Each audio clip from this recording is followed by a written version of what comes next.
Welcome back, ladies and gentlemen, to another episode of Constellation by Story Archives. I'm your host, Mario Busto, alongside the other host, Zachary Newton. Welcome back. Folks, we're dedicated to the show. We're dedicated. We're skipping the eloquent State of the Union address by Mr. Joe Biden. Oh, that's tonight. Yeah, no, it's happening right now. Yeah, I'm sorry. I thought it happened in 2023. My bad. It's crossing over with all Apple TV shows seems to feature like Russia stuff. So now Biden is he's pretty much saying, this is the most, what did he just say? Because I literally watched 5 to 10 minutes before I turned on this thing. I know people tuned in here for political talk. Totally. He's essentially likened himself to FDR while saying this is the most dangerous time in American history compared to the Civil War and when Hitler was marching across Europe, and so that we need to continue our proxy war with Russia, which is fine and dandy. And then also says that democracy is attacked at home and abroad, despite the fact that his party seems to be the one that's trying to remove his opposition off of ballots. But hey, at Mr. FDR 2.0, you don't want to argue with the guy. So that's crazy. I don't know if what I saw was real or not, but I saw like a post on X or Twitter or whatever you want to call it, where I guess like there was a media graphic that was created for the State of the Union tonight, but they put the wrong year. They wrote 2023 instead of 2024. Well, they might be onto something. Maybe something has to do with Constellation. Maybe he got tangled up with his quantum matter buddy. It's like they're entangled together, and it's like not really him. It's a different version of him. So he's not getting all the facts straight there. So that would explain the changing earlobes.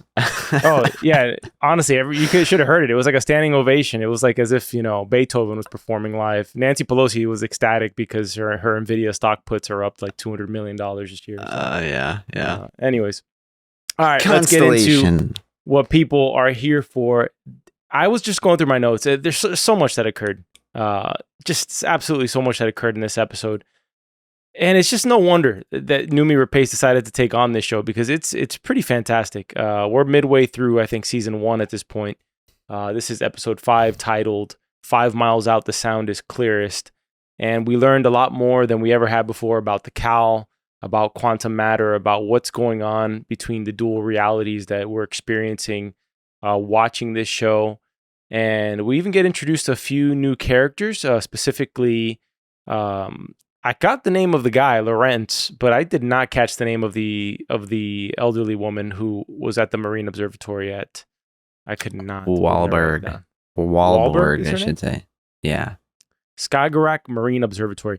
She kind of unlocked the show, and we find out that there's like a group, there's like a handful of people around the world who are experts at listening or decoding these so-called ghost tapes, which they're able to kind of decipher the static that you mainly hear from those tapes that came from the ISS or whatever else is occurring in space, and they're able to decode it and hear something else, and they're on to they suspect, they don't have all the answers, but they suspect something's off. And she even described space as having something really wrong with it, which really made me feel kind of ominous and dark inside when the way she said something was really off with space. And then she went on to describe that the 500 people who have been to space all pretty much lost it in some way or another. Like they believe either like that they saw some super phenomenon or they became kidnappers. Like she pretty much was insinuating that most people who come back from space end up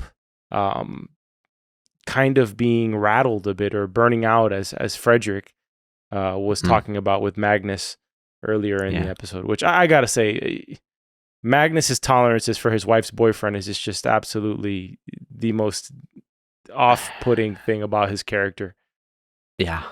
I would absolutely agree with that. Again, like the last thing I would ever want to do is call this guy or proceed to just let him like hang out in my house after my wife's run off with my kid and just like threaten to, I don't know, fire her from her job. And, I don't know, it was just wild. No.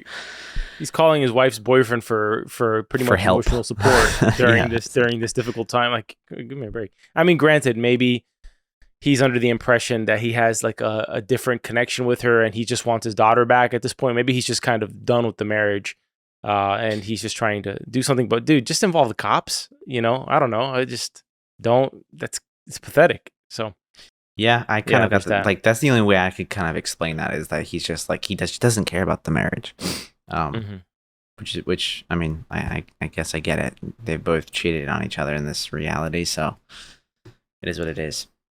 Well, he didn't. Come on. I mean, she had probably like a grade A cheating compared to his like little peck on the mouth with his girl's teacher. All right, continuing on here. We get just so much information, specifically the cowl. I guess it has a purpose now because we now get to the point where my question throughout the season pretty much was, what is the purpose of this unit, right? What's going to drive Joe to have to steal it? And then how does it come into play? And we kind of clearly see how it comes into play because it becomes kind of this decoder for anything within the range, like that tape and that cowl or the quantum matter inside of it react in such a way that it's able to pretty much clear out the tape recording for the person listening. Yeah, I mean it's like with the tape recordings at least, and I would say probably even so with the like the visions. I mean it's just like you're peering through static, right? Like yeah, you're quantum entangled or something like that, but it's not like a perfect, I guess, like resolution or something like it's like grainy. And I still don't quite understand what the cowl did. Like, did this cowl just kind of rip a hole into something even more than it may have already been?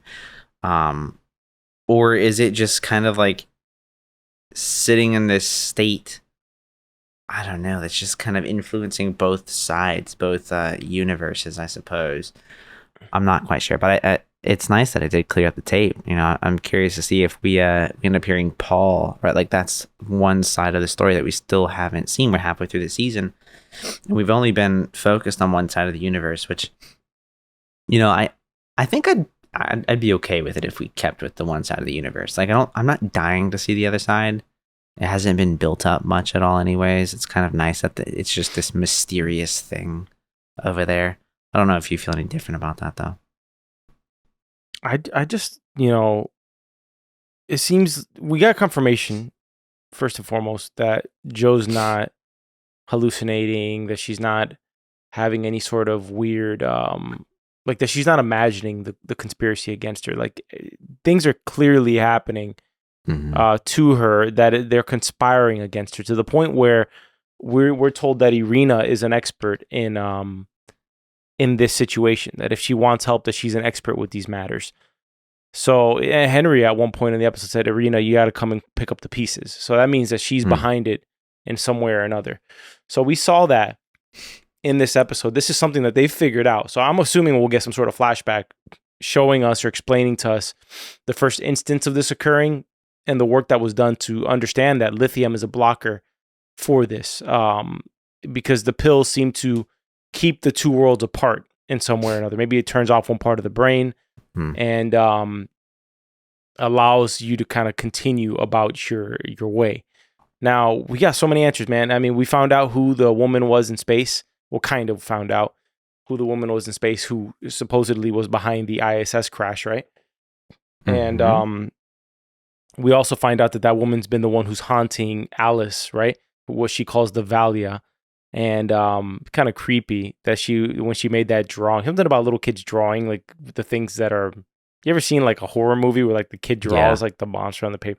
It always terrifies me, that element of it. Maybe because it's like mixing like the innocence like with this dark thing, right? It's not really like a fun thing to put together, but that actually snaps Joe back into reality, because when she's calling home to Magnus, she had just read an article about that the woman who sent her the tape had like a blackmail program, right? That she was using these tapes to essentially blackmail space programs into whatever they accused her of doing.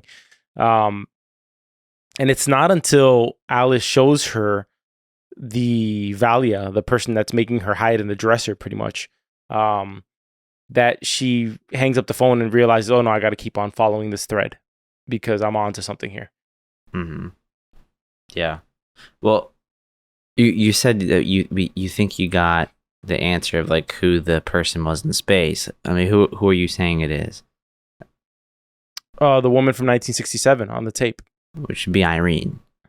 No, I don't know if it's Did Irina anymore. didn't I think I feel like in one reality didn't it might Henry be. call Irene a Valia when they were together? Did he? We're gonna get called Maybe. out. This is the kind of detail that we miss, that we get called out by an audience member, and probably deservingly so. Well, let me know if I'm correct about that, or if I'm putting something in my head. I might go back and watch, the last, like, what was it, episode 2, I want to say that occurred in. If he called her that, it was probably in the scene where they're dancing or have Yeah, it been was intimate with each other. right before the flash of her being the dead body in spirit. Like I can't foresee the dead body being anybody other than Irene. Whatever happened, and maybe what sparks this whole situation where she's not right is that Joe was transferred from a different universe, and so was Alice. Because that's what you're led to believe at the end of this episode, is that this Joe knows a different version of Alice who knows Swedish, right? Alice overhears the tape of Joe in the space station. She says, "That wasn't me talking. I don't speak Swedish." Yeah. So these two universes collided in a way where I believe Joe, Paul Lancaster, and Alice swapped realities, and they're a different version of themselves. But I don't think Alice could have swapped realities though. I think she did. I think she's bouncing in and out of. I don't know if she's bouncing in and out of realities. I think this is a different version of Alice. It's the reason why she's so spooked out by her mother, because inherently this is not actually her mother, not the one from her universe at least. Well, no, but that's what I'm saying. Like, I don't think it's that Alice is bouncing back and forth or anything like that. Like, it's Joe. Like, Joe has gone from one universe to another. She's in the wrong universe, so she shouldn't be here, right? Like, that's the way that I see this. So Alice is just Alice. This is the Alice that's always existed in the universe that we're looking at. So you think right her now. mind is bouncing from universe to universe at this point, and that's why she needs the pills to stop her mind from kind of joining together, entangling, so to speak? Because that's what's happening. We kind of get that explanation. Yeah, I mean, we know for sure that Alice is getting glimpses of, the other world, at the very least from the previous episode, and seeing the dead version of her mother with Paul alive and, herself standing there. But I think seeing visions is different than Joe's situation, right? To me, Joe somehow went from one universe to another. Like, she literally like body swapped or something. Maybe. Maybe hers is a little deeper than everyone else's, but you might be right about that, considering that scene where she's invisible to people around her at her workplace. Well, there's the scene that she's invisible. There's also the scene with the piano in her own home that she doesn't know. Like, the cups were in the wrong place. The car was wrong. Like, she literally shouldn't be here. Like, she should have been in. I mean, if we're gonna call what we're observing right now like Universe B or something, she belongs in Universe A, right? Where she's currently technically dead. All these details make me feel like I'm in Universe A. Dude, B. It's confusing. I mean, it's good, but it's a little confusing. Like, you could really go like draw a mind map. And it looks like I've been doing that, in a basement with the way my hair looks right now. But you could go draw a mind map around just like all of the connections and the different back and forths that you're seeing. It's interesting. She's not the only one dealing with the complications. I mean, Henry literally pisses his pants in this episode because Bud is trying to make his life a living hell. Bud is fed up. I think Bud got the short end of the stick of whatever's going on in this little dual shared reality that he has with Henry. And by the way, he seems to have mastered the whole mirror trick. So mirrors and liminal space seem to be the key of interacting with the other side, right? But we also get this supernatural explanation from Lawrence, who talks about the astronauts who went into space and they saw an orange aura pretty much like lifting up or like surrounding them. And then the next group of astronauts came up and reported the same exact thing, Yeah. Yeah. They actually talk about that, like, because people always try to test like uh, hallucinations and whatnot, and actually, particularly with the Bible, that's like one of the things that they test with like the stories in the Bible. Jesus rising up into the sky like that, where there's Well, like thousands of people that saw it. Because I've yeah, heard where people were like arguing that was like a mass hallucination or whatever. It's just like, yeah, the people who, that's one of the arguments is that everybody had mass hallucination, but then there's just too many eyewitness accounts, like too many different versions of the same story being told over and over again that lends itself. So I think that's kind of what Lorenz is talking about in some way. You know, they don't know what it is that they saw. They don't know if it's angels. They don't know what it is, but both groups saw it. And because the second group had no idea what the first group saw, it kind of validates the visions that they had, which it's no wonder these astronauts are coming down and just effed up. Do you think that's a thing with like actual, like I haven't heard anything negative occur with astronauts in real life. And this episode made me want to look up like if people who went to space and have come back down have had issues that are public, you know? Well, I do believe so there was a line in this episode. It was said by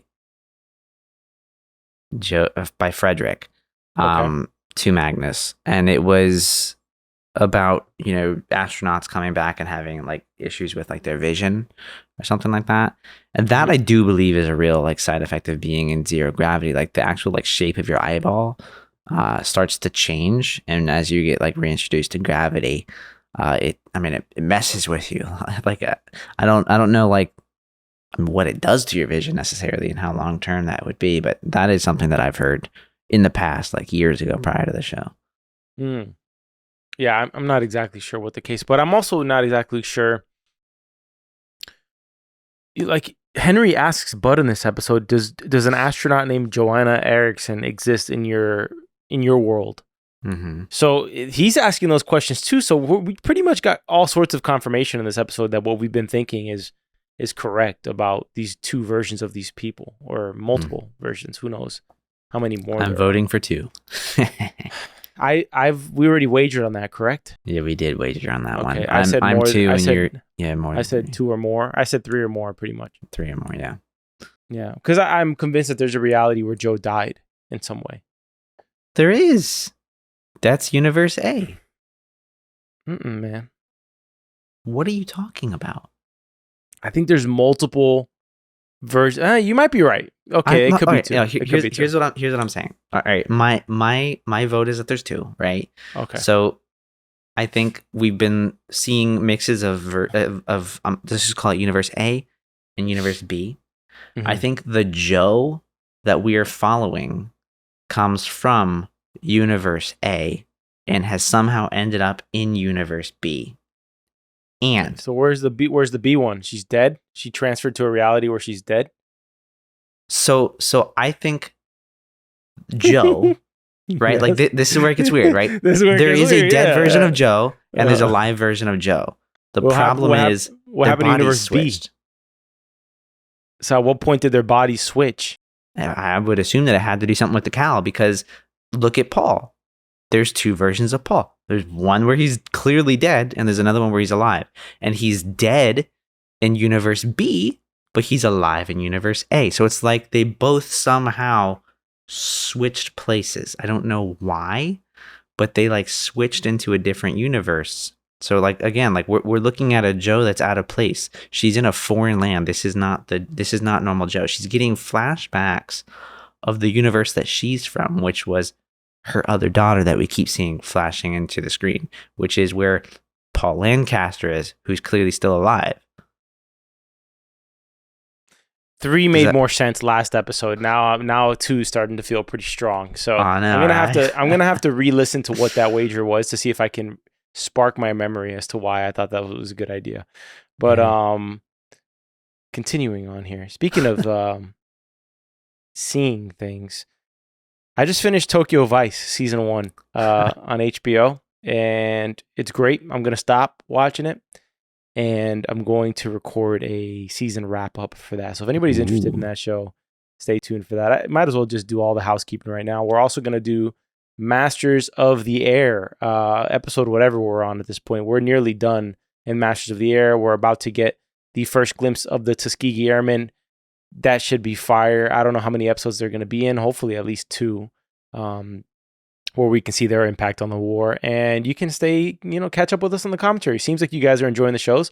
As you guys know, we're a small podcast, small budding podcast, and we appreciate all the viewers and listeners out there. We're actually like averaging about right now close to 4, anywhere between like 4 and 8 subscribers a day on Spotify at this point. So that kind of adds up to what, like 120 a month if it's at the low end or something like that. Yeah, 4 times 30 is 120.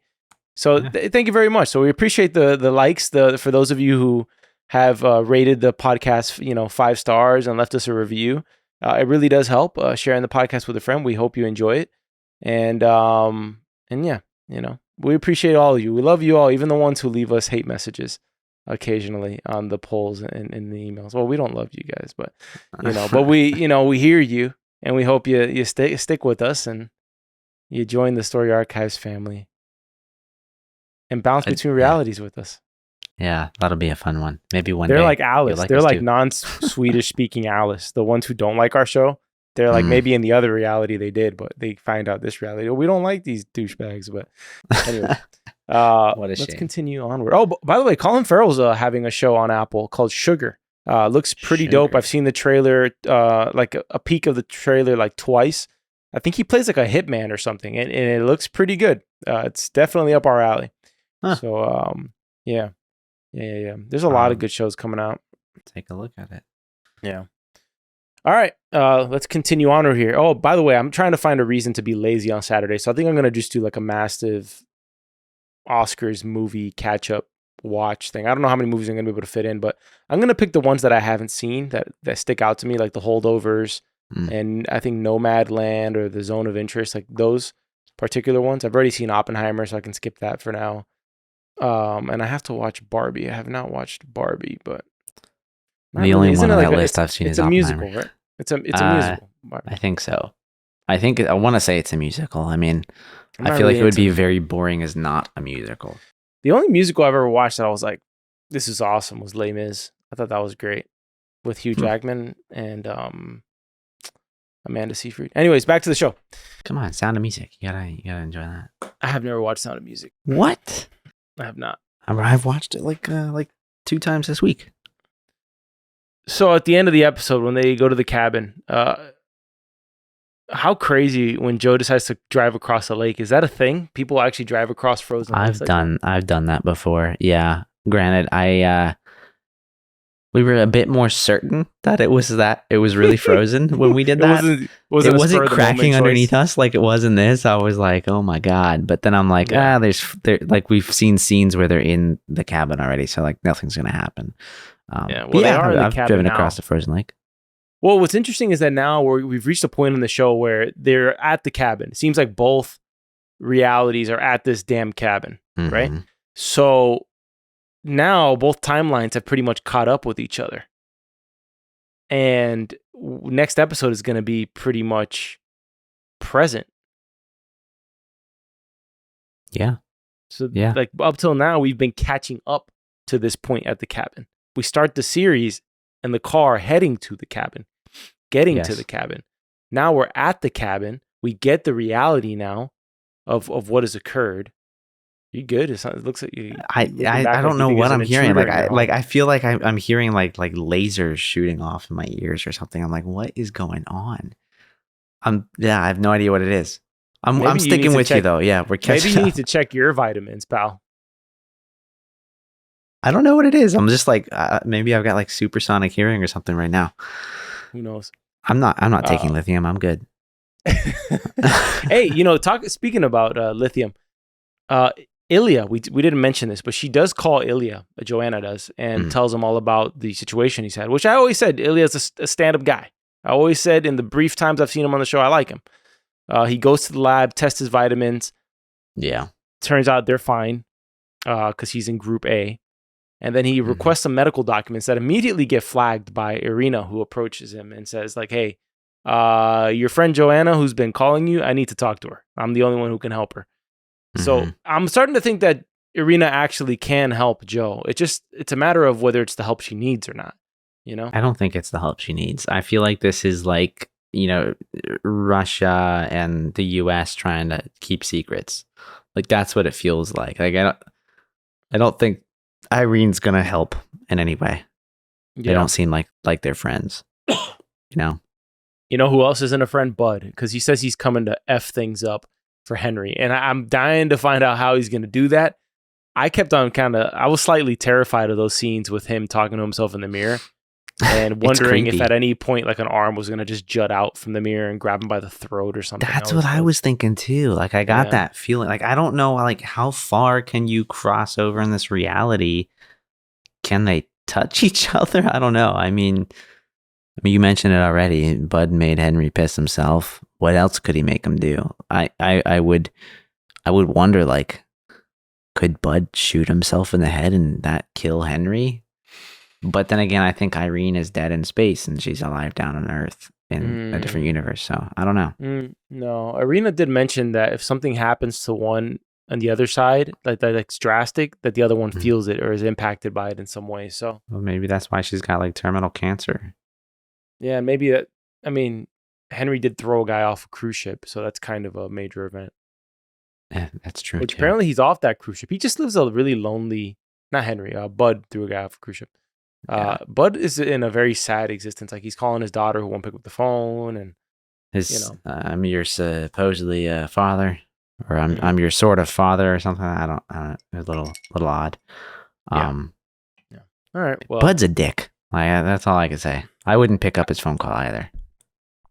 He seems like a very old curmudgeon. Like he's just very dissatisfied with how his life's turned out, which is always not a fun trait to have to endure from somebody.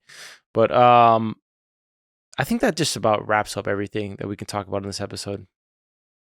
Yeah, it covers a lot. I mean, I was gonna ask, what you think is going on with outer space. Is this just like outer space just yet another liminal place where you're able to like kind of cross into like I don't know, like getting a mix.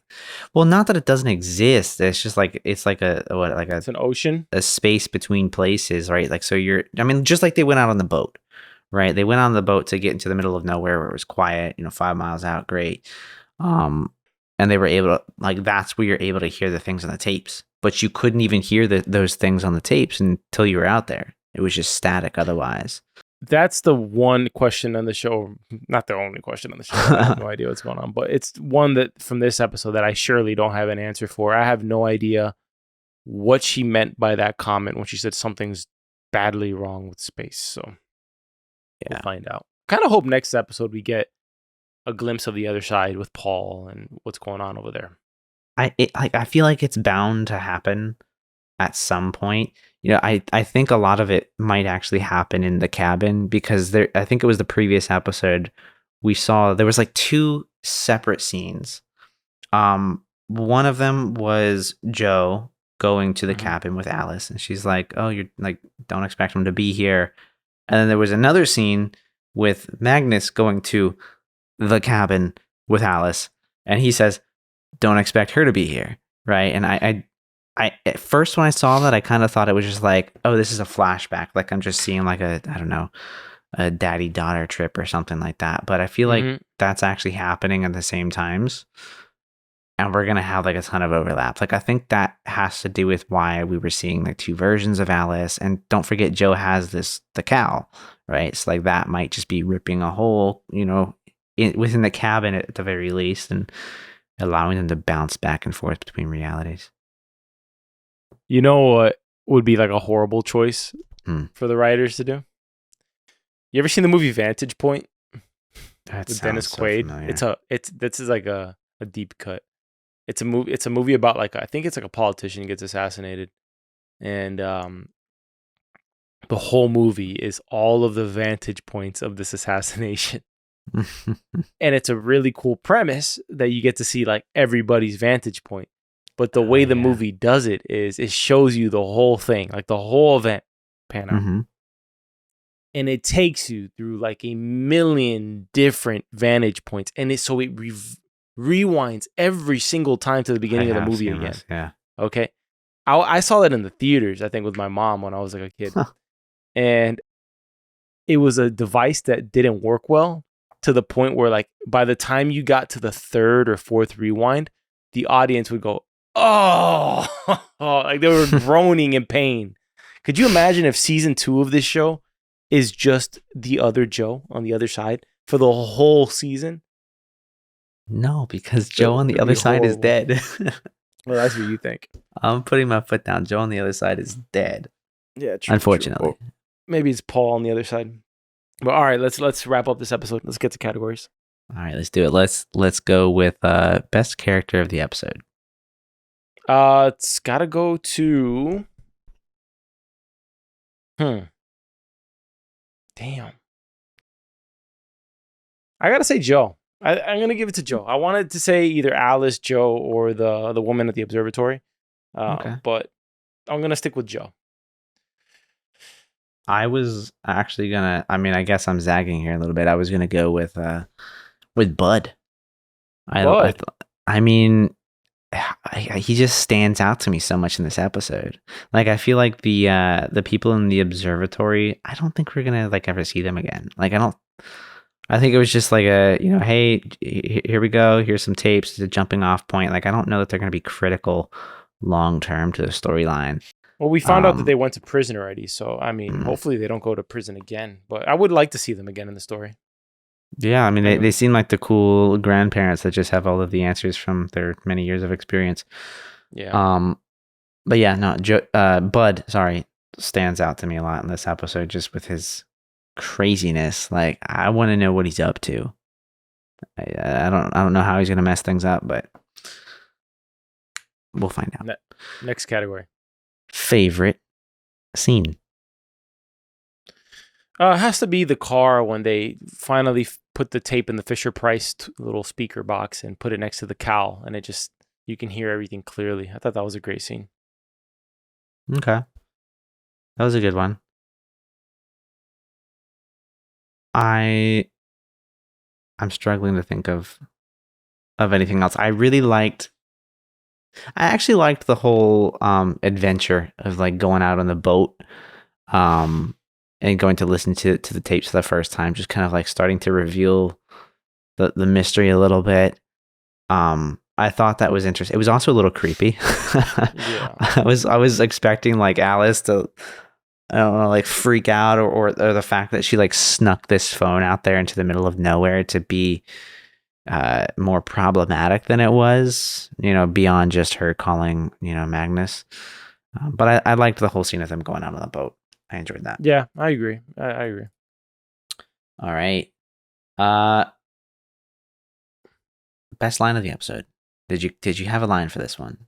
I did. It's what the woman says to Joe when she says, 5 miles out, the sound is clearest. You need to lose yourself to hear. I thought that was a good line. I liked. I'm gonna go with Bud again. I liked Bud's line right after he pisses himself, where he's like, "I'm coming. I just need to change." like what the? Okay. Yeah. All right. Frederic there is like, it reminded me of that episode from Mad Men when yes, Freddie Rumsen pees himself. Yeah. Anyways, that about does it, right, Zach? That's all we got. All right, folks. Thank you for tuning in. We hope you are having a great time. We thank you for joining us in our journey through Constellation, and that you are gaining clarity from episode to episode and just enjoying the ride the entire time.